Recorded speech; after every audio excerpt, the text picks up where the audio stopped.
Thinking that the problem is out there is the problem.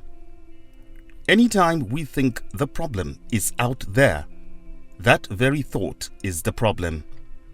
Focusing on the problem outside, we are empowering what is out there to control us. We are implying that what's out there has to change before we can change. Such focus usually results in blame game, accusing attitudes, and abdicating responsibility. The negative energy generated by that focus, combined with neglect on areas we could do something about, causes one to continue languishing in self-pity. From the teaching of Stephen R. Covey, let us begin by examining the language of those who absolve themselves from responsibility and the literal meaning therein. 1. That's me. That's just the way I am. It is the same thing as saying, I am determined. There is nothing I can do about it. 2. He or she makes me so mad, which means I'm not responsible. My emotional life is governed by something outside my control. 3. If only I had a boss who wasn't such a dictator. Meaning, the boss is the problem, not me. I am flawless and helpless. 4. If I had more obedient kids. Meaning, I have failed as a parent and there is nothing I can do anymore. If only I had a more patient spouse. It is saying someone else's behavior is limiting my effectiveness. If only this, if only that. That language comes from a basic perception of determinism, and the whole spirit of it is the transfer of responsibility. I'm not responsible. The change must come from outside. I am helpless.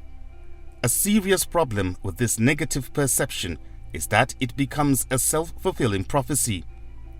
People become reinforced and determined, and they produce evidence to support the belief.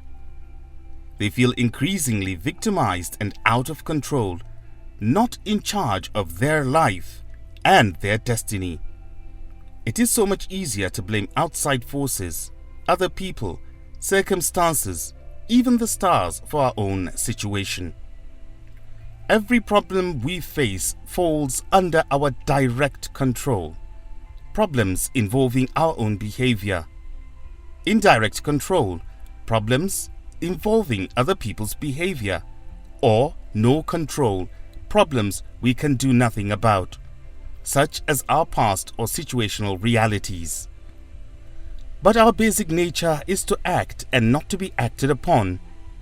We are responsible.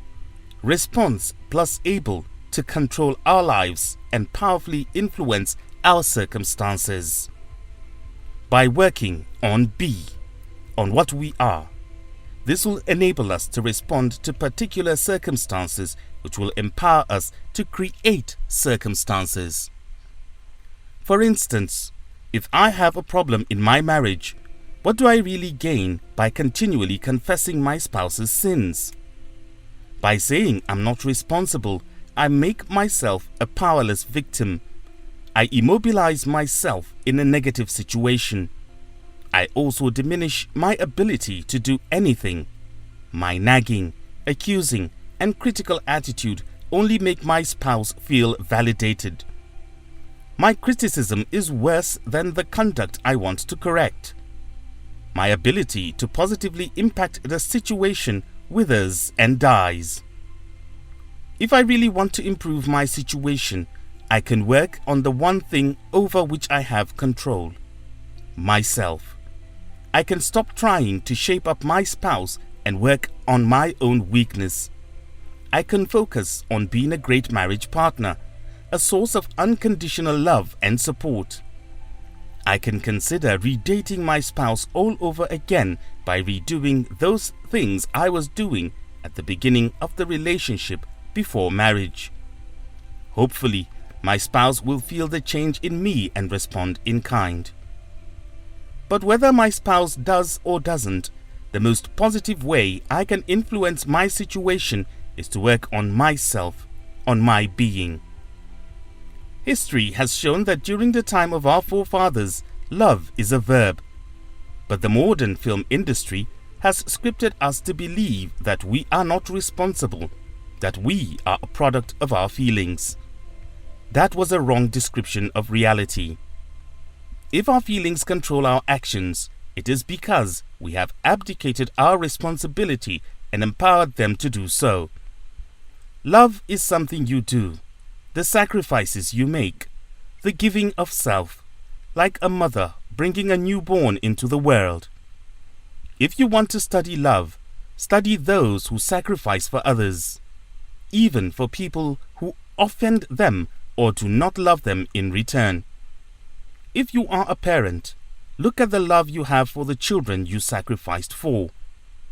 Love is a value that is actualized through loving actions.